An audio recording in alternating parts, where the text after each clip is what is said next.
Hello and welcome to a misty spring morning here at the humble Highland home. I find that there is something special about being in amongst the early mornings, especially as the days get longer and there's a nice day forecast. We are still experiencing nighttime frosts, but not as sharp as they have been. Boy, were they cold ones. So I still have been putting fleece covers over the young plants in the greenhouse to give them a bit of protection.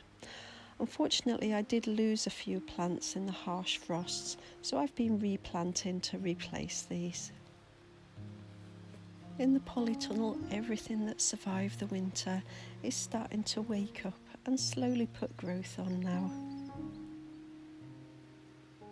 The rhubarb has suddenly sprung into action. The mature crown that I moved last autumn has obviously settled very well into its new home. And all the fruit trees and bushes that are budding and showing the magical beauty of springtime growth and of course the promise of a future harvest.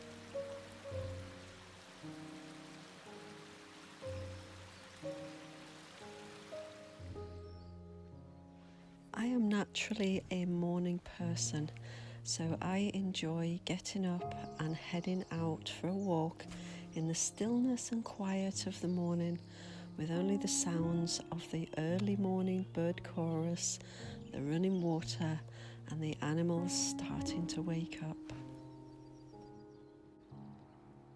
I know that behind all this mist, there is the beauty of the views that we're so fortunate to have surrounding us.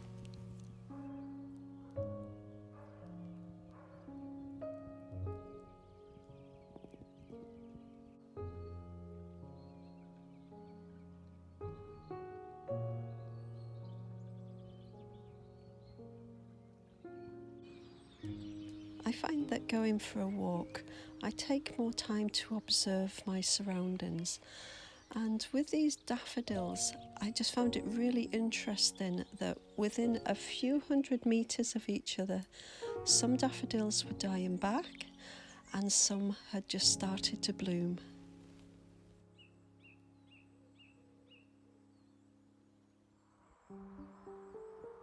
And the mist is starting to clear to let the warmth of the spring sunshine through. But my jumpers and fleeces are not too far away and won't be till May time, as April can be a very unpredictable month with the weather. So one of the first things I like to do when I get back from my walk is to set time aside to sit and enjoy my morning cuppa and just be. Although most times I'm thinking through the plan of the day, but my start point is always the here and now. And checking on the frost tender plants, they're all growing well, wrapped up in the coziness of the house as the greenhouse is not heated, and the tatties are chitting well, ready for planting.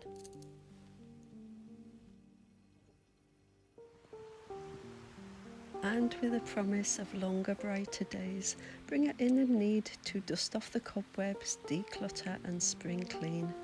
We've had a lot of rain throughout autumn, winter and springtime, so when the weather is nice, the washing is out and on the line to dry naturally.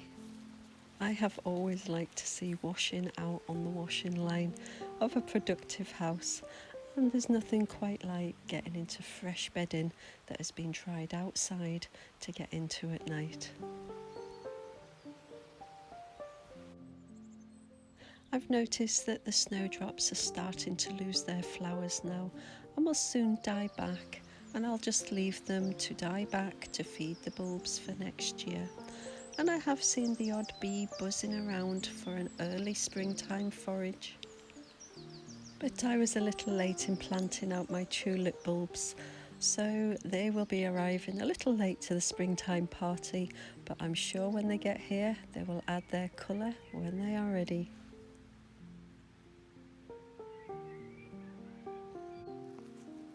These onion sets are the smallest onions from last year's crop that I saved to replant this year. I planted them in module trays just to give them a wee head start.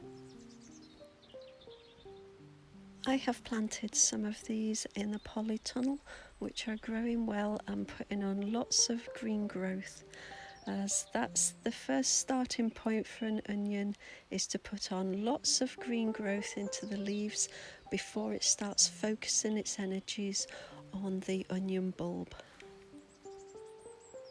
So different varieties of onions need different daylight hours to grow, and this can range between 12 and 16 hours.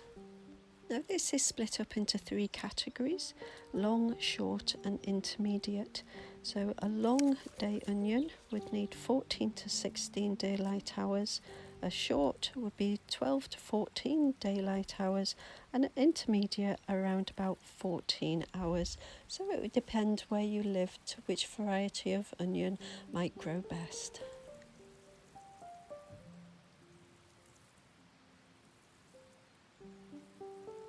I will keep these under fleece to avoid them getting damaged by any future frosts, as onions are biannual, which means they produce the onion bulb in the first year and they go to seed in the second year.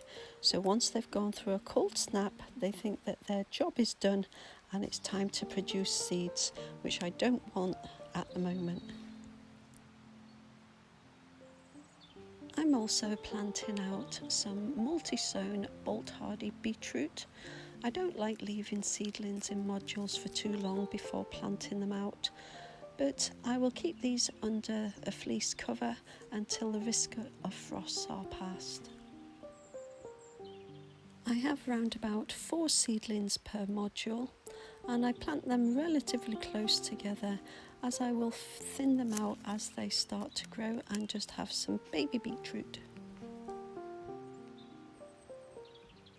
I used to think that leaving plants in the modules until they grew bigger was better, as we had a bigger and stronger plant, but I found that this was not the case, and it limits the transfer shock by doing it while they're younger.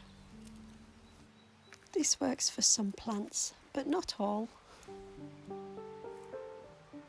So with more strength after the winter slumber, I'm enjoying the energy from the sun and being amongst everything that is germinating, rooting or sprouting, and it really is a time of renewed energy.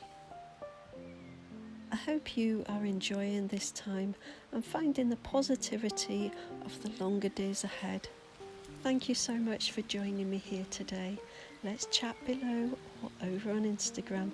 But for now, take care of yourself and others, and I'll see you in the next video.